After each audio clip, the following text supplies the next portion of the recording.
Hey everybody, hope you're doing well. Welcome back to an episode of CSGO News in response to our first story in yesterday's episode about the Twitch CSGO streamer Loop, who is both legally blind and deaf. I'm going to respond to that. And first off, I want to thank you guys on yesterday's video, smashing that like button and also commenting down below. A lot of great responses to that heartbreaking story, which involved an ESEA bullying situation where this Twitch streamer, I'll link his Twitch stream down below for all of you. He goes by the name of Loop. He's actually legally blind and deaf, and he was kicked from an ESEA match for not being able to communicate correctly with his teammates. Now, I did touch on this, and actually, for information for all of you guys, I had several of his teammates who actually ended up kicking him in that ESEA match. They contacted me via Twitter and said, "Thank you, Jake, for covering the story the way you did." They felt terribly for the situation, and understandably so, but also we need to understand the context situation. We grow up in a CSGO era of players which always joke around, a bunch of trolls in matchmaking as well as ESEA, where if you guys were in that same instance, in those same shoes as those players, and you heard this kind of ridiculous story of this guy not being able to communicate correctly because of these extreme circumstances, you might have acted the same way and kicked the guy too. Just make sure you guys keep that in mind. These guys do feel terrible for what they did, especially now they know the context, and now the CSGO community has responded in an amazing fashion. Actually, Loop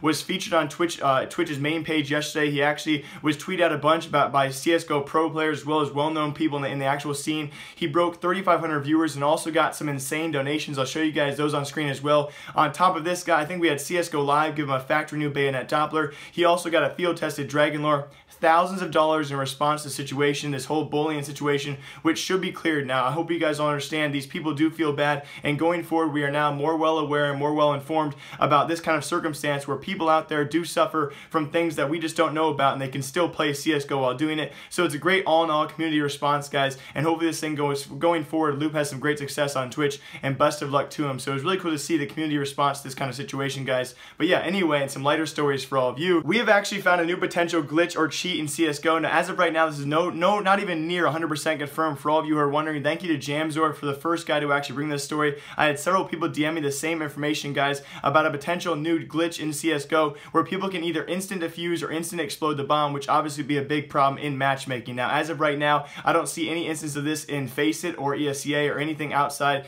matchmaking. No competitive play besides matchmaking has actually seen this instance. I'll show you guys this clip of a new CSGO glitch potentially where it's an instant defuse or an instant explosion, which is obviously a superior advantage. It's pretty much an auto win. So I'll show you guys those clips, and you guys can tell me what's wrong with this, or maybe this is faked, but as of right now, this is happening in some matchmaking games.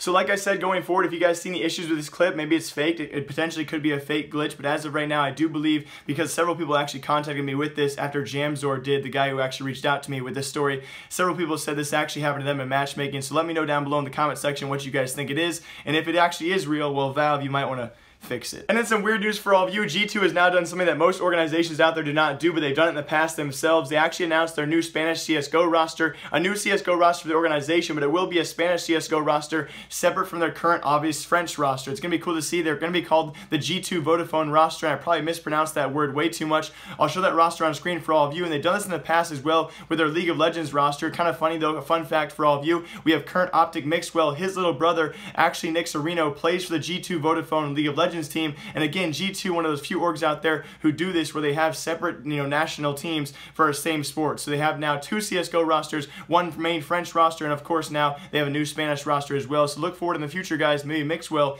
interested in joining their Spanish roster. Probably not, though. And for any of you out there who follow ESL Pro League, obviously right now we're currently in Season 5, going towards the end of that. It's a big thing for these organizations to be a part of. It's a big moneymaker, especially for their sponsors. Now, Godsend has actually snagged a spot for ESL Pro League Season 6 going forward this summer. They actually beat out Team Big big, the German team who's actually come out of nowhere these past few months, but Godsend did squeeze out in the finals there. They beat them 2-0, and they will qualify for a spot for Season 6. Now, going forward, though, Big is not quite yet out of it. They still have a chance. It'll be Team Big as well as Team Penta to go for Season 6 relegation matches, and they'll face off against the 2 last-place finishers in the current ESL Pro League Season 5. Now, again, kind of a difference here between North American and European Pro League. Many of you guys probably know about this. European Pro League standings are often a lot closer than the North American standings. Usually, the North American standings, the last 2 teams are by far and away the last 2 teams, but European teams right now, the last 2 teams to join Big and Penta for those relegation matches going forward, they'll be fighting for 2 spots for Season 6. At this point in time, would be Kingwin and LDLC, although Kingwin is only 1 game behind LDLC, and LDLC, there's a 3-way tie for that spot, and then going forward, 3rd to last spot, there's another 3-way tie. So European Pro League matches will go to the very end, and then we'll finally know our last 2 teams. So they'll be faced off against Big and Penta to fight for those last 2 spots, but the main story here, guys,